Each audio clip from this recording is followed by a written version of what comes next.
Good morning, ladies and gentlemen, on a very cold day in Washington, and thank you for joining us. My name is Marwan Muashir. I'm Vice President for Studies here at the Carnegie Endowment. We're very honored to have with us this morning the Right Honourable Alan Duncan, United Kingdom Minister of State for International Development. The Minister is here to discuss the challenges of bringing security and development to fragile states, and in particular, his government's vision to bring stability and prosperity to Yemen.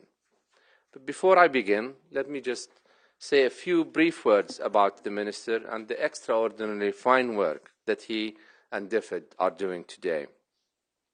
Minister Duncan is without a doubt a man of the world. Growing up, he and his family travelled extensively during his father's time in the Royal Air Force. After studying at Oxford and Harvard, how can you top that? He worked as a crude oil trader, dealing regularly with the Middle East, South Asia, and Singapore, where he lived for 2 years. When he returned home, he won a seat in Parliament in 1992 and has been re-elected another 4 times since then. He has held numerous posts in the shadow government and today serves as Minister of State for International Development. In his current post, Minister Duncan oversees the Department for International Development, known as DFID, one of the world's premier development agencies. Even in this time of austerity, DFID continues to provide billions of pounds of development aid per year to the world's developing countries, immeasurably improving the lives of the least among us. Minister Duncan and his organization have also been enormously supportive of Carnegie's work on the Middle East, and for that we are deeply grateful. One of the leading questions that DFID and the world's other leading development agencies must grapple with daily is how best to bring stability to fragile states, those corners of the world that are home to what Paul Collier has called the bottom billion. States mired in poverty, torn by war, and often unable to meet their citizens' most basic needs. Minister Duncan and his government are deeply engaged in this challenge, particularly in Yemen, and I'm delighted to welcome him to share his thoughts today. Ladies and gentlemen, please join me in welcoming Minister of State Alan Duncan.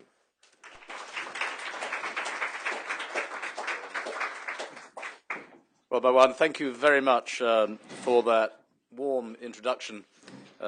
Henry Kissinger, I'm told, was once introduced with the words, "This is a man who needs no introduction," to which he said, "You're quite right, I need no introduction, but no one enjoys one more than I do." So, I thank you for your warm words, and my thanks to all of you for braving the cold to be here this morning.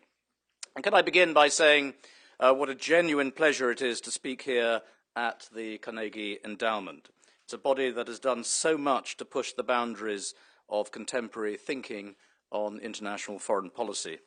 And I'd like to acknowledge in particular the recent publications Yemen on the Brink, which is a typically insightful and thought-provoking contribution that stimulated much discussion amongst politicians and policymakers in the UK.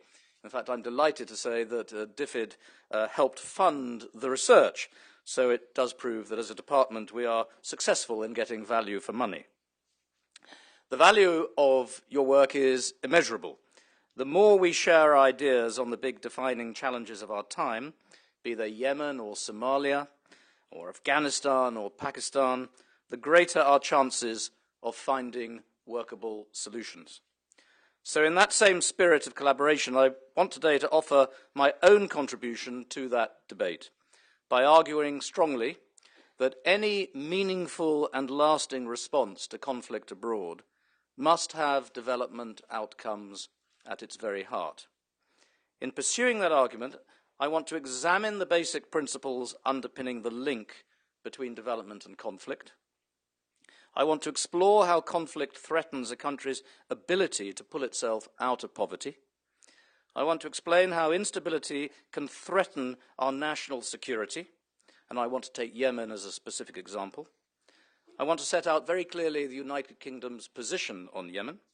And finally, I want to argue that we've got a pressing need to get this right, for which the Friends of Yemen process is key and for which strong leadership is absolutely essential. Now, before I map out the link between conflict and development, let me pause for a moment to acknowledge that there are those, both here in the States and also back home in the UK, who argue that in times of economic difficulty, our aid budgets should be sacrificed. We say no to that. Although charity begins at home, it doesn't end at home. And what's more, there are broader interests which are served by our aid budget. Disease, trade, migration, the economy, climate change, all these things are directly affected by what happens overseas. Far from being a misuse of money, development is actually one of the most cost-effective and productive of policies. And that's why the UK coalition government stands by its commitment to devote 0.7% of gross national income to development from 2013. And I'm enormously proud of our Chancellor of the Exchequer and our Prime Minister for their steadfast leadership, and I hope that Congress can be equally courageous when it debates the issue next year. And nowhere is the value of development more apparent than in fragile countries. Now, these countries are usually already desperately poor, so as such they lack the capacity to withstand the additional trauma of war.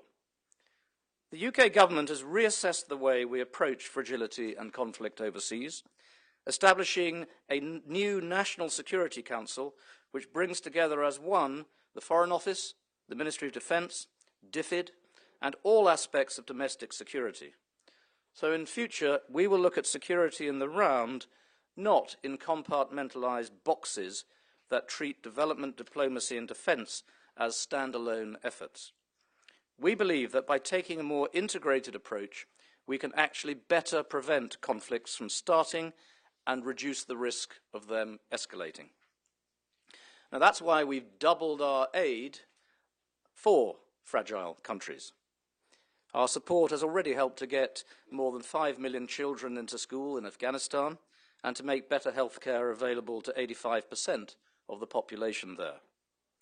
But may I say, too, how much we welcomed the new US global development policy announced by President Obama at the MDG summit in September, and the acknowledgement that development is not only a moral obligation, but also a strategic and economic imperative within the US national security strategy.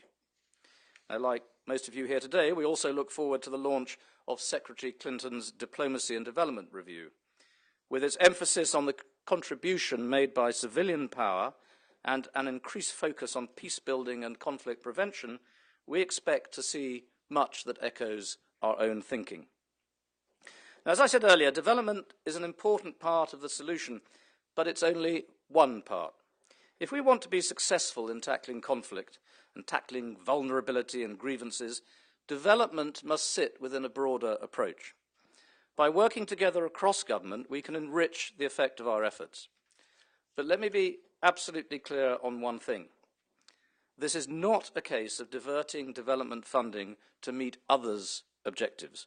This is not about the militarization of aid.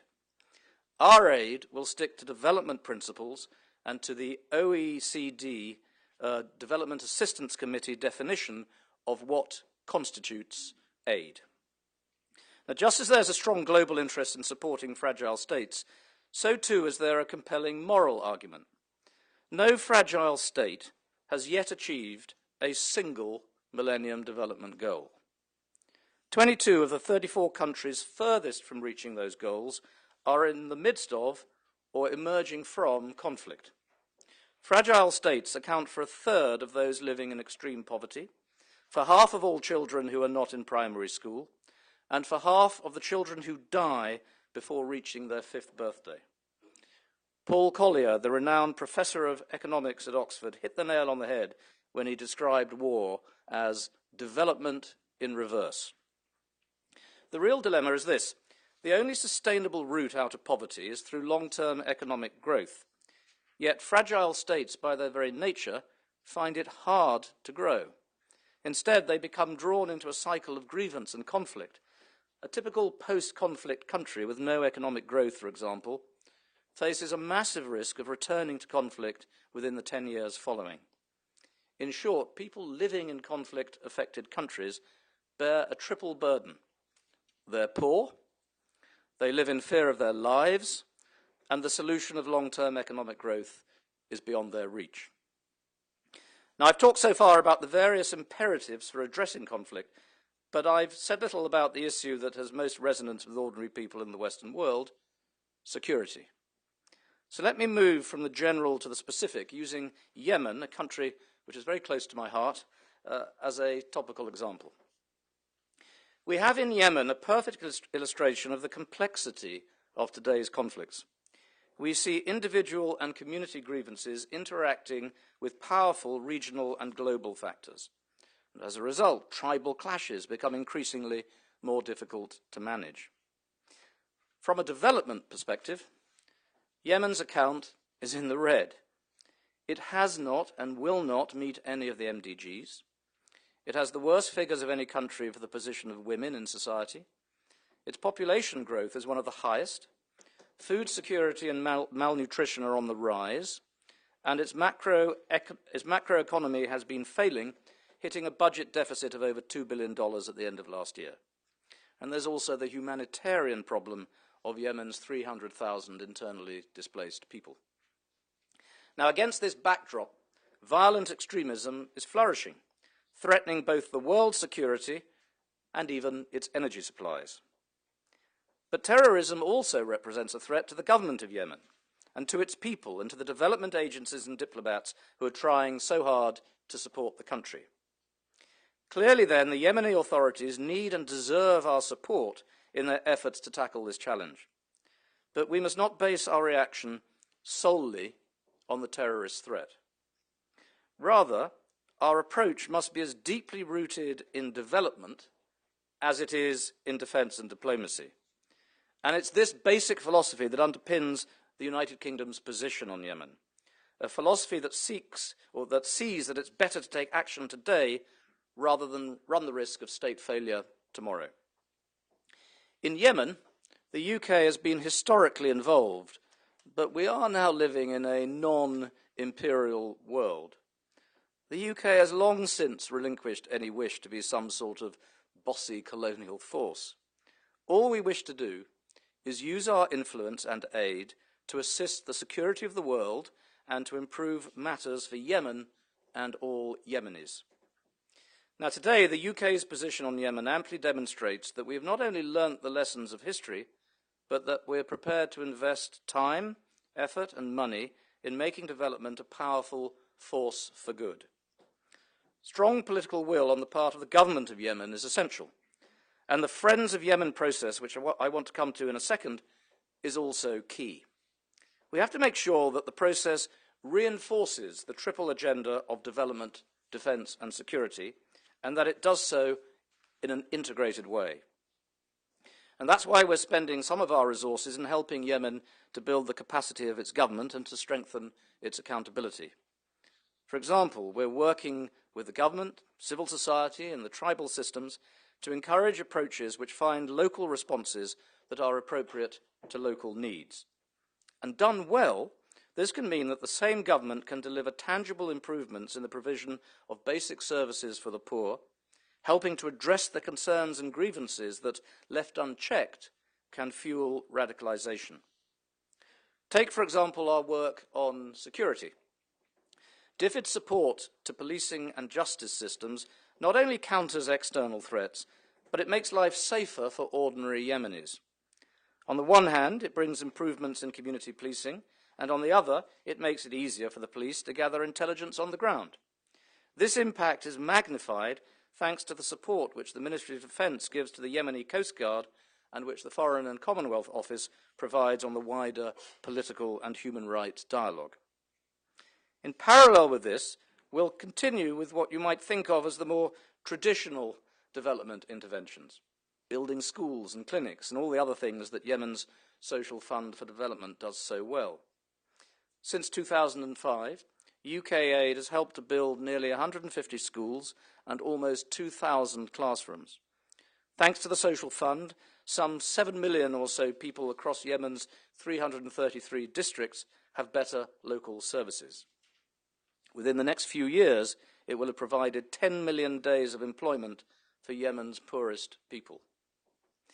But we need to look further to tackle the lack of jobs and the causes of child malnutrition.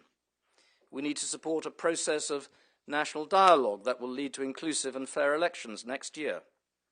And we need to get government working in a way that is more responsive to people's needs. Now, these are the foundations of lasting growth and the best defence against poverty and extremism. By working with civil society, local government and the traditional tribal systems, we hope to address local grievances and to empower the government, and as a consequence, to see the emergence of a stronger, more stable Yemen. And may I say now that the UK calls on all parties involved in the Houthi conflict in the north to agree and implement a long-term peace agreement and to ensure full humanitarian access to all conflict-affected regions. In all of this, we have to be conscious of a bigger philosophical truth. Just as we choose to speak different languages, we choose to have different ideas of nationhood. We cannot look at Yemen and its concept as a nation simply through Western eyes. Arabic and tribal loyalties make up a different picture, and one of the biggest challenges facing us, therefore, is to resist the temptation to impose Western models on Yemen or to try to tell it what to do.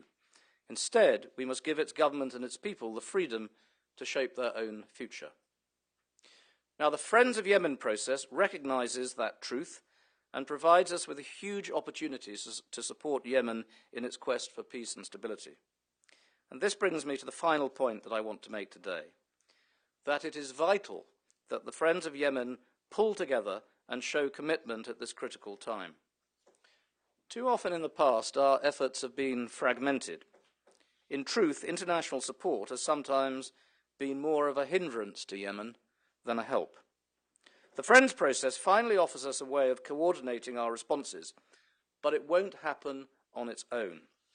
We have to talk to each other, to be honest with our Yemeni friends, to be flexible, and above all, to make sure that we have people in there, on the ground, in Sana'a, and that we listen to them.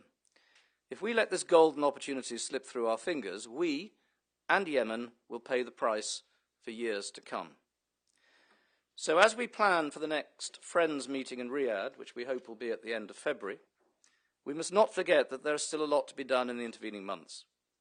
In particular, we need to see a unified, prioritised, and crucially, Yemeni-led development and reform plan that will allow international donors to decide where to channel their support.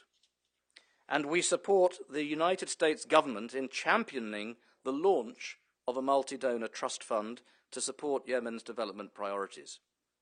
I hope this will also prove sufficient to mitigate against any short-term negative impact of the IMF programme on the poorest in Yemen.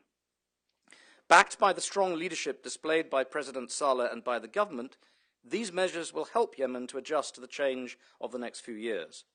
And at the same time, the international community must do more to improve the quality of its support so that it is less fragmented and better coordinated. And this applies to the Gulf and Western donors and also to multilaterals and NGOs. Now, we can take heart from the progress that's already been made.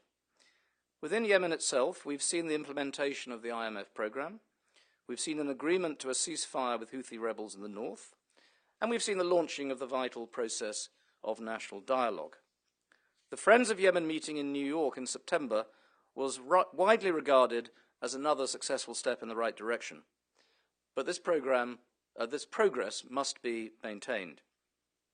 It would be so easy for any of the gains we've made so far just to fall away. And for me, the dire situation only sharpens my resolve. I know others in Yemen share my feelings. And of course, it behoves all of us to recognise that the experience of Yemen's neighbours, notably Saudi Arabia and Oman, has long overtaken our own in this area. We value their support and will continue to work with them. Ladies and gentlemen, I've focused this morning on Yemen, a country that I've known and loved, I would say, for many years. There are, of course, other countries that I could have mentioned.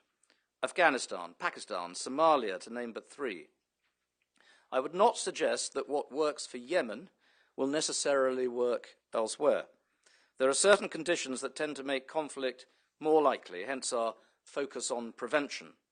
But there is no template for what that conflict looks like when it happens. It is as unique as the individual countries it inhabits, and so too must be our response. For the UK, the one constant, the one certainty, is that any successful response will stand firmly on the tripod of defence, development and diplomacy. What matters now is that all of us, the international community, donors, multilaterals, NGOs, governments and civil society, galvanise our support for fragile states. In doing so, we can ameliorate the impact of existing conflict on the world's poorest people, and, if we act quickly, pull others back from the brink. The will is there, and all that remains is to match rhetoric with reality. It was, after all, Andrew Carnegie himself who famously said, "As I grow older, I pay less attention to what men say, I just watch what they do." Thank you.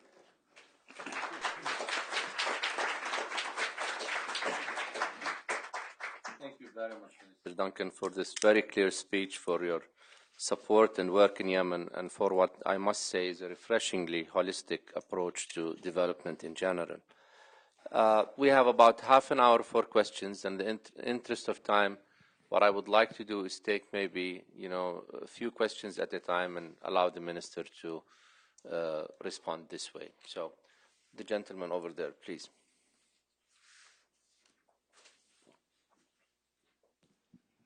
My name is Yaya Fanusi. I'm with USA for US-Africa Coalition. Thank you very much, Honorable Minister.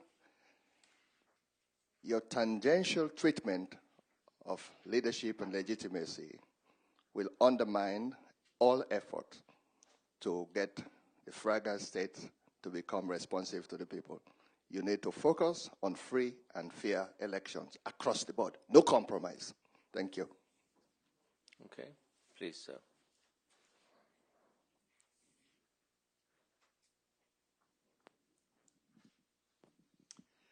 Daniel Morrow from SAIS University Center for Transatlantic Studies. The question is, at the end of your speech, in some way, if I well understood, you said that Yemen is different from other, say, failed countries. Can you explain a bit what do you mean for difference? Because, of course, we know Somalia and other countries which are... Okay, yep. I'm Salim Ali. I'm a professor at the University of Vermont. Minister Duncan, I'm wondering if you could unpack this issue of development and conflict further.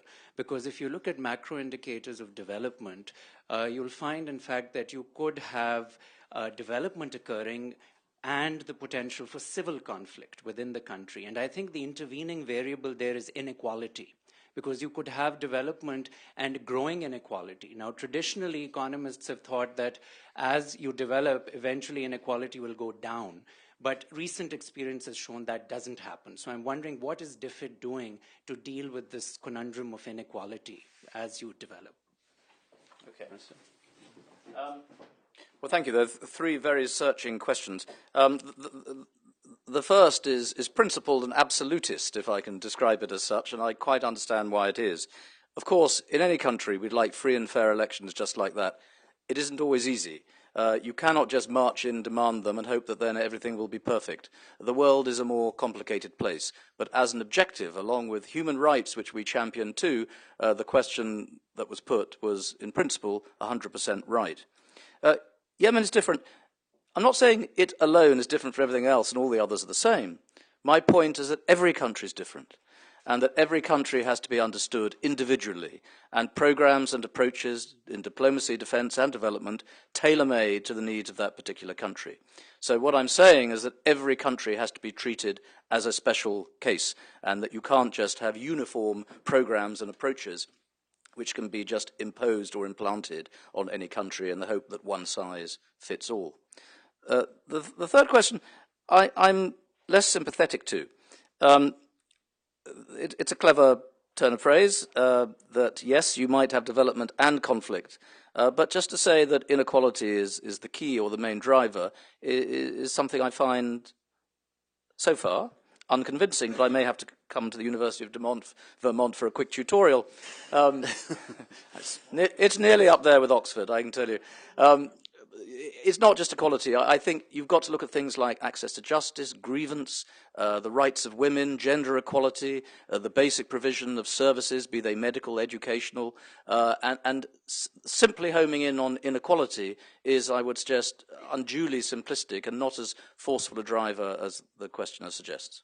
Well, since you trivialized Vermont, I might say that I did my PhD at MIT, and so I guess that's comparable to Oxford. It's closer to the better Cambridge. That's all right. Different set of questions, please.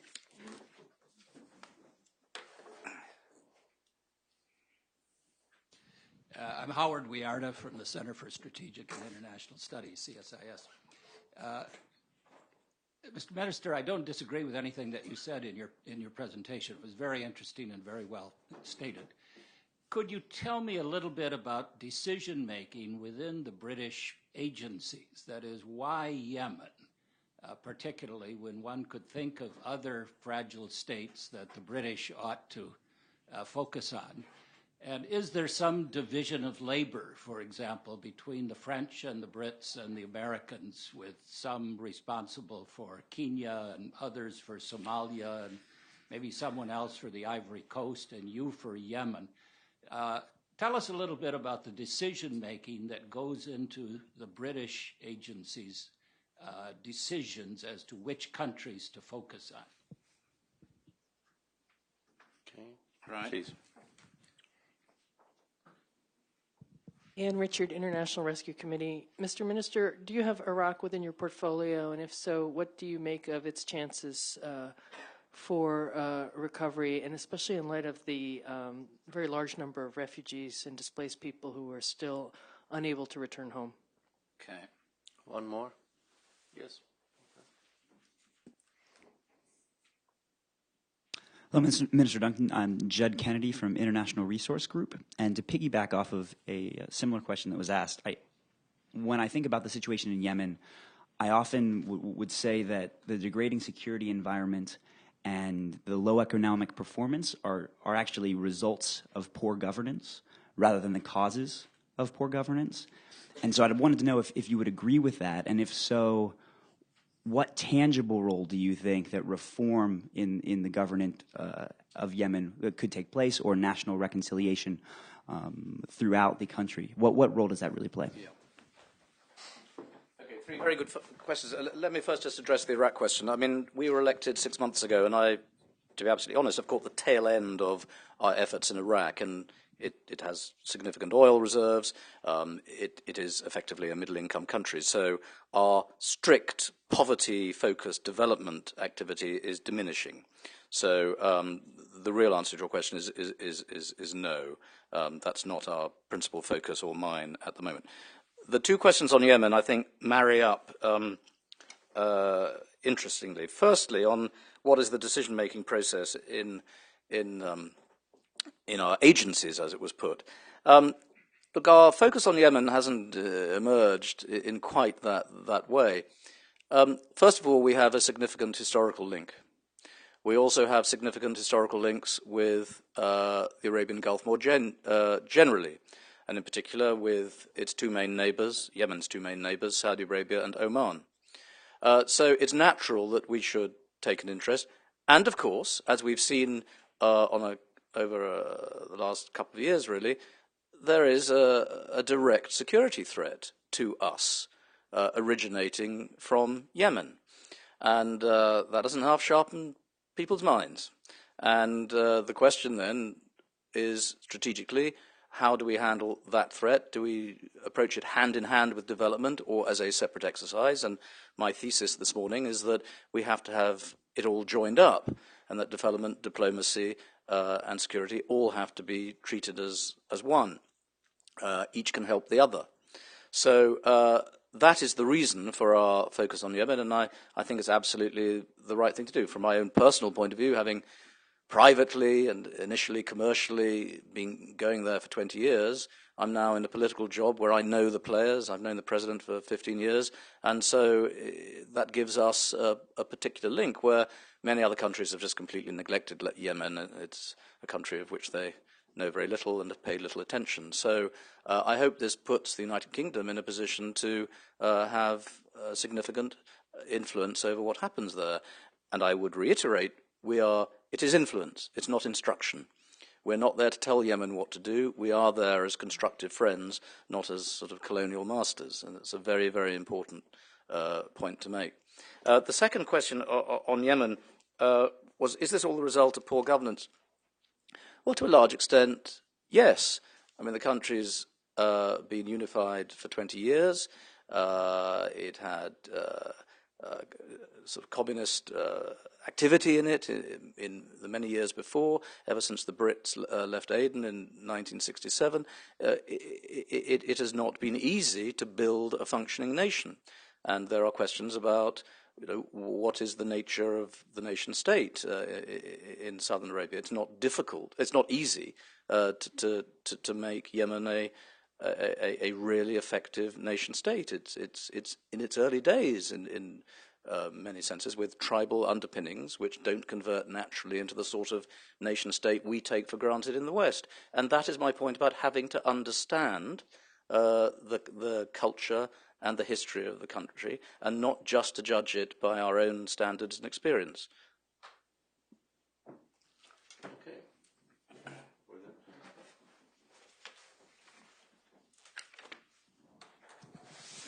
Lawrence Chandy, Brookings Institution next door. My question is about DFID's focus on fragile states. I think it's highly commendable that DFID is increasing the share of its aid to fragile states. I also think it's quite prescient. We're doing some research next door, which shows that the share of the world's poor who live in fragile states is rising very quickly. On our estimates, it's likely to exceed 50% by 2015. That's some research which we will publish next month. Now, if that's the case, then DFID is, right on track in increasing its aid to those countries. However, we also know that aid to fragile states is more complex, more difficult, more risky, and perhaps more expensive to implement effectively. So, given that DFID also has committed itself to reducing the amount of money it spends on administering its aid, I wonder if there is a tension there, whether DFID can simultaneously increase its aid to fragile states while reducing the share of its aid budget which goes on administration. And I'd like to hear the Minister's comments on that. Thank you. Okay. Other questions, please? Should I? Over there, yes. Hi, Robert Shalom from the Asian Development Bank. We don't work in Yemen, but very active in Afghanistan and Pakistan and a couple of others. In Afghanistan, for example, one of the things we're trying to do is to link this very landlocked, conflict-affected country with a healthy beating economy, including that of China, Uzbekistan, and other ones. Can I just ask how you see the role of regional cooperation in the case of other fragile states? And linking, because you talked about local solutions as opposed to externally imposed ones. But what role should the, let's say, healthier neighbors of fragile states play in all of this? Thank you. Okay. Should I do those two? Yes, please. Yeah. Okay.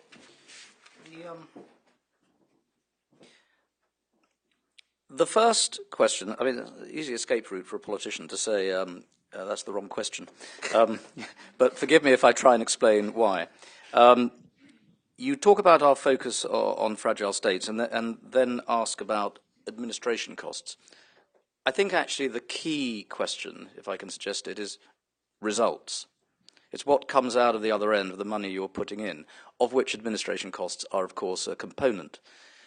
We are determined to just shift the philosophy of aid to talking not about us spending, $100 million or pounds somewhere and saying that's what we're doing, but saying we have a program in this country, and in return for $100 million, we're getting out the other end, 50,000 saved lives, so many people in schools. So this results focus is crucial. Now, if you're looking at the philosophy of aid, what are the pros and cons of this? Well, one of the obvious pros is that you're seeing exactly, you're counting lives and outcomes and effects. The danger is that it pushes you towards only doing what can be counted. And if you have what I call the jab in the jungle, you can count the number of children who are immunized and know how much, per unit it costs. And you've got a really, really effective metric for looking at what money in produces in terms of a head count coming out the other end. This is much more difficult in fragile states. And you're looking at, in some cases, a bit of a gamble. But one thing's for certain, if we can stop a state collapsing, we know that we are saving a massive multiple of the cost of stopping it, which you would otherwise have to spend if that state failed. You might spend £1 billion in Yemen, but if it all goes pear-shaped, you're probably spending tens of billions. So the fragile state argument is not necessarily one that's easily measured, but it's something we have to do.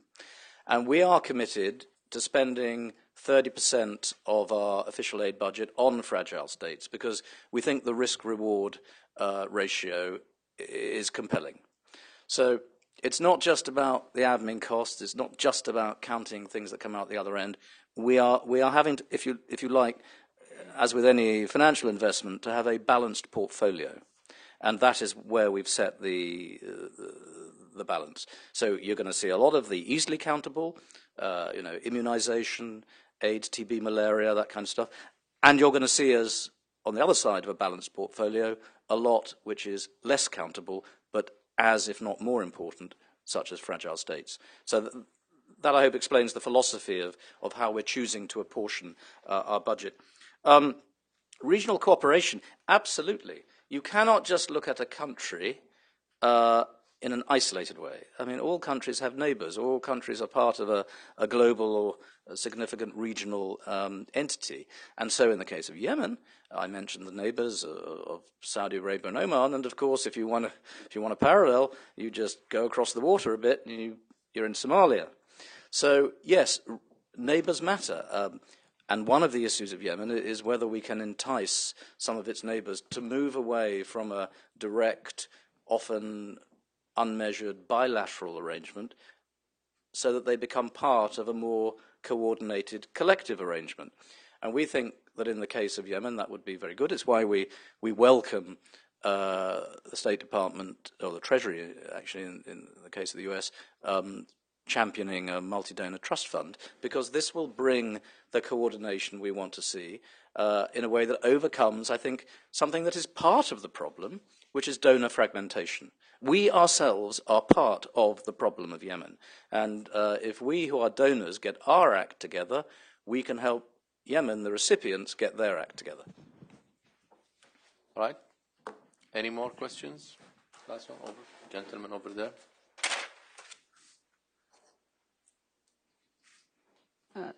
My name is Ali from Yemen Embassy. Thank you, Your Excellency, for your warm words about Yemen. In Yemen, the government said we have a serious problem in economy. And the opposition party said that the problem is the policy. So what's from your point of view, what's the main problem? Is it policies or the economy? Thank you. Okay, one last question. Yes, please. Well, I think with the gentleman over there too. Anne Richard again. For the International Rescue Committee, we really welcome your and the UK government's approach on focusing on fragile states. I'm sure that the experts at the embassy here have already given you a heads up that that's not really the tenor of conversations right now with the U.S. Congress. And I noted your line when you were speaking about how you hoped the Congress would embrace the British approach. But our sense is that there's going to be a real push for fiscal austerity and that when it comes to aid, it'll be very risk averse and a push to invest in countries where they have good governments that can make the most of the funding. And so for my organization that works in fragile states, we're very glad that you're raising these issues. But in terms of your trip here, how do you anticipate getting any kind of traction for your ideas with the 112th Congress of the United States? So let's take the last question over there and give the minister I'm a Rob chance. O'Neill, and I'm a student at GMU at the Institute for Conflict Analysis and Resolution, also an employee of the Army Directed Studies Office. And I'd like you to talk more about the Houthi conflict, what role you see for development in resolving the conflict, and how you think we should best address the grievances of the Houthi family and their allies. Okay.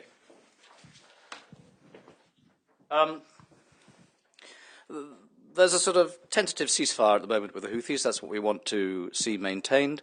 I think we need clear access to displaced people, and the Qataris are trying to mediate. I just hope the ceasefire holds, and that the grievances such as access to justice can be secured soon. I mean, I don't want to go into too much detail, if you'll forgive me, on such a specific issue, but it's fingers crossed that the ceasefire can hold, because if it breaks out again, there's a danger that it can be much worse than before.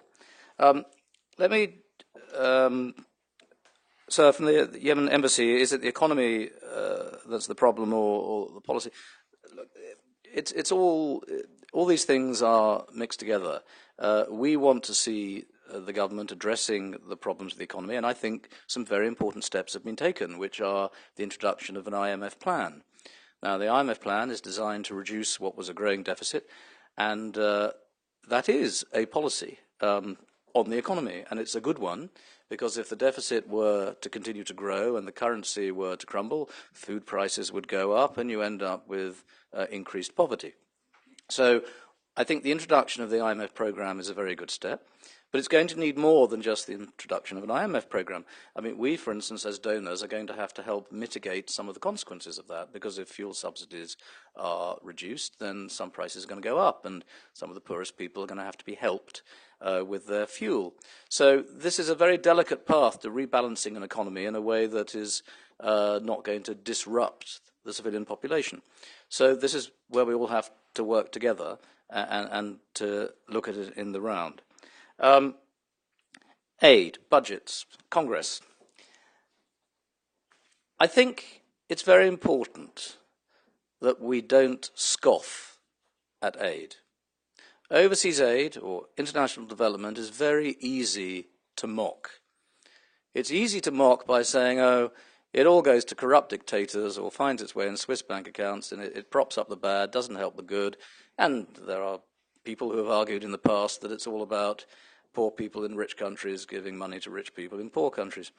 Well, I think that if there is a good philosophy of aid, and I would like to think that DFID is a leading force in this, it should be seen by all thinking people as a force for good, and it needs to be. We have been attacked quite a lot in the UK for ring-fencing our official aid budget and for committing to spend 0.7% after 2013, but I'm very proud we're doing it. But what I'd say, I think, to any politician in any other country is, please also take a look at what we're doing as well, which is that we're making sure that every penny spent is spent well. So we're reviewing every program we have bilaterally in every country we're working in. We are reviewing all of our relationships and spending with multilateral organizations such as the World Bank, and it hasn't half made them sit up and think and explain what they're all about, and it's been a very healthy process. So if things are balanced with a proper value for money agenda, and also in our case with a transparency agenda where we're setting up an independent watchdog which can be as rude to us as they like, and they'll have full access to the facts, then I think you are politically in a much stronger position to justify aid. And, you know, at a time when, you know, bankers and politicians have made a mess of the global economy, our strong view is that we should not make the poorest people in the world suffer as a result. and that we should keep going at this difficult time and commit to help the world's poorest and not rub their nose in the dirt just because we've got difficulties in the Western economy. And I'm very happy to stand up and take any political flack in defending that. Thank you. Thank you very much, Minister. I'm afraid this is all the time we have. Please join me in thanking Minister Duncan for a very rich discussion.